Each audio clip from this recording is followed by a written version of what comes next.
Wrestling predictions for 2025. Let's go through them. Some of them are bold, some of them are brave, but most importantly, are they the same as yours? Let me know your predictions for 2025 in the wrestling world now in the comments below as we dive straight into it. And of course, the title of the video is CM Punk will main event WrestleMania. It will finally happen. There are 2 nights available. I think CM Punk will call in his favourite Paul Heyman, and it will be a match against Roman Reigns. That's what I think we're going to have for WrestleMania in Vegas. To be honest, even if it ends up being Seth versus CM Punk, I can see a world title being involved as well. I wouldn't be surprised if CM Punk was to perhaps challenge for a title at WrestleMania, maybe a Royal Rumble win. We'll have to wait and see. But one thing is for sure, CM Punk will main event WrestleMania this year. And speaking of WrestleMania, John Cena will compete for that 17th world title. However, even though I think he will win that 17th world title this year,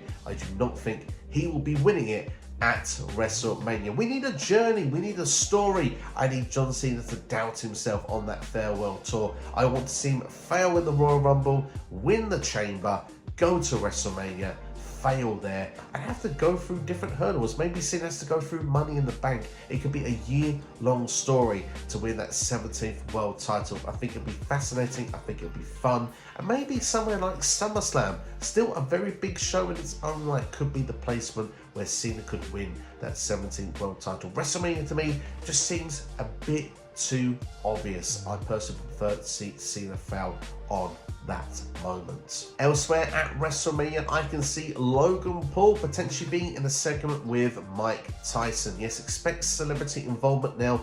Raw is going to Netflix. Of course, premium live events will be on Netflix as well.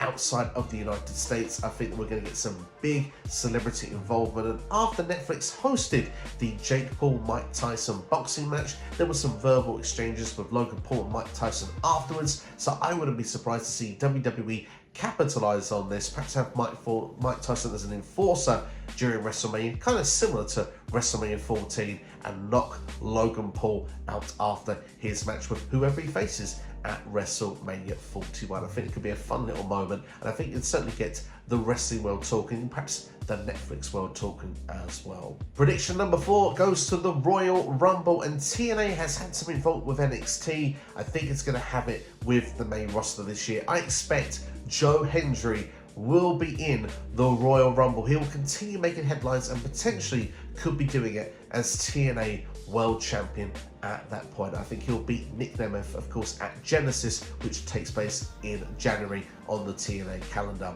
However, someone I think will be in the Royal Rumble for a 2nd year running, but will not be a part of the TNA roster, will be Jordynne Grace. I think she'll be signing with WWE, debuting in the Royal Rumble, and potentially getting down to the Final 4. I personally would like to see Jordynne Grace be a surprise entrant at number 30. I think it will blow the roof off the place. The fact that she could be signing to a Raw or a SmackDown or NXT afterwards, I think will be quite great. I could even see Jordynne Grace a part of WrestleMania this year. That's how much I think that she has raised her stock with the short time she has been working in and amongst with WWE and their creative in with the Royal Rumble last year, and of course with NXT as well, having great matches with the likes of Roxanne Perez at Battleground last year. Keeping things big for pay-per-views, let's talk about Survivor Series. My prediction for this year will be that the Survivor Series will be the first of the big 4 that will go outside of North America for, well, over what, like 30 odd years. I think SummerSlam 92 was the last time they went outside of the United States and Canada and Mexico to do one of the big 4 shows. Of course, that was at Wembley Stadium. I think Survivor Series War Games will get that treatment this year. I can see them going potentially to the United Kingdom. I'd like to see it actually come for War Games for the UK, but could be somewhere else as well. I know that big places like France and Italy have been crying out for a show as well. A lot of people want to see Japan host a show as well. So let's see where WWE is going to travel to in 2025. But I think Survivor Series will be one of those shows and the first of the big 4 that goes available for a true international markets. Next prediction will be the 30-year anniversary of In Your House to be celebrated. I think Triple H will bring it back as a premium live event. I think potentially could be one of those that could stick around in the United States as well. well. Personally, was a big fan of In Your House back in the day. Obviously, that had the 5-match format as well, so I think Triple H has inspiration from those shows in his current booking in WWE. So I think In Your House will return as a premium live event in 2025 in May or June. Last prediction from WWE before I do a couple of AEW ones. I think we're going to get a brand new faction in WWE of Drew McIntyre, Seth freaking Rollins, and Kevin Owens. All three of these guys are speaking the truth in WWE, but yet fans are turning on them to the point that they are the bad people in this story. They're all against people siding with Roman Reigns. They wanted to see Roman Reigns taken down, as did everybody else when he was ruling over WWE as champion for well over 4 years. But still, at this point now, everyone's back on side with Roman. Roman's the good guy, he's the light guy. Therefore, these guys are seen as the not liked guys. They all dislike CM Punk as well, so they have quite a few things in common. I think they will come together, especially as I think the new Bloodline storyline is starting to fizzle out. The OG Bloodline are going to need someone else to rival with, so I think a combined people from WWE may stand up to try and take Roman down once again when he starts to get back up that pedestal with the OG Bloodline by his side.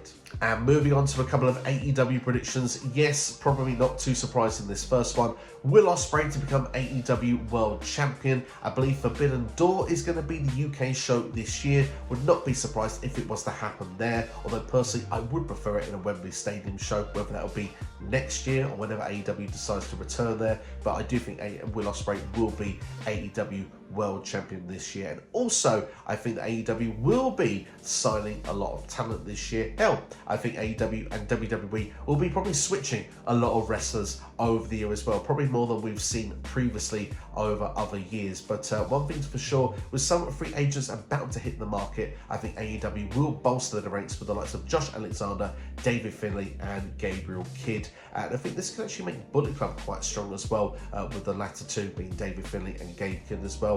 Jay White needs a little bit more, let's say, backup in AEW right now with the Bullet Club Gold going on. You've got Juice Robinson, add Gabe Kidd, add David Finlay to the mix as well. It certainly makes it just that bit stronger as well. So yeah, those are my bold predictions, my wrestling predictions for 2025. But now my question is, what are your predictions for the world of pro wrestling in 2025? I'd like to know yours now in the comments below. Make sure to like, share, and subscribe. And one, if you've stuck around to the end of this video, you deserve one final bonus one.